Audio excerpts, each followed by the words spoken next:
Spending the days and months that passed by with your son Kristen were the happiest. Dabi caused hell on his assignments like he promised. But when Dabi was home, he was happy. All you and Dabi wanted was a life that wasn't just the two of you. Now that was a reality. At night, sometimes when you came back home from your own assignments, you seen Dabi asleep on the couch holding Kristen in his arms. After you graduated from UA, it was time for a change of pace, and so the three of you moved to another part of the city. Dabi thought it was best, especially for Crescent, to be safe. And even though Crescent was blind, he was still happy. The quirk you and Dabi's son had was a very powerful quirk. There was sound waves that came from the ground, and Crescent could tell where anyone was. One night, your peaceful life you had been disturbed by a hero following you all the way home. This person disappeared when you were a few blocks from the new place you lived. When you entered the building, you walked to the elevator, and as the doors closed behind you, there was another person in the elevator with you. The presence from them was familiar and reassuring. Having been a while since you've seen them, Kurogiri, it's been quiet. What brings you here? I'm sure you know why. They follow you everywhere now. Any idea who they are? In a second, you had a picture on your cell phone, and you knew those two faces. The two in the picture had been past 1A students. So Kirishima and Ida are the ones following me.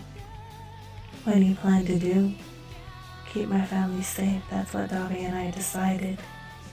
As the doors of the elevator opened, Kurogiri had disappeared. So this was the price of love and happiness. Opening the door to the apartment, you seen Dabi sitting on the couch and Krista was asleep on the futon. Hanging up your coat, then locking the door, you walked over to the futon, covered up Crescent with his blanket, making sure he was warm, then kissing his forehead so he knew you were home. Dabi got up from his seat on the couch and walked over to you as he hugged you. I can tell from your face that something is wrong. You got trouble, not the usual kind either. The heroes are following us now, Dabi. That's a problem for us? I don't think so. After saying that, Dabi lifted your chin up with his hand so you were looking into his eyes. The eyes of his bloodshed were still there, only more calmer than before, and you knew he was right. Kissing him deeply, feeling a little of his flames in the kiss, then you remembered why you loved him so much. Don't worry about anything. I promised I would keep you and Crescent safe.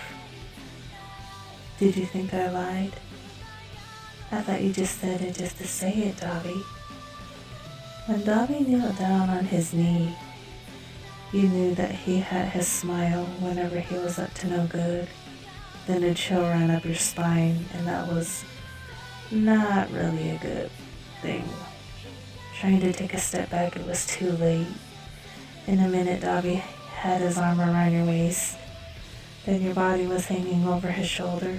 Dabi was walking to the room you shared. Before you could say anything, he was on your phone. Kurogiri, can you watch Crescent? We're going to be a little busy for a while. As you wish, Dabi. Hearing Kurogiri hang up the phone, you tried kicking and hitting Dabi even though you knew it was no use. Before you were in the room, quickly you got hold of the door frame on the wall, trying to prevent a long night that was going to happen. Despite your effort, in a second you were in bed with Dabi till the next afternoon, and Dabi gave you more than 20 reasons to never think that his promises were not as genuine as his love for you and his son. No matter what, the both of you could still raise hell. And so that's what you would do with Dabi one last time and give the heroes a reason to leave your family alone.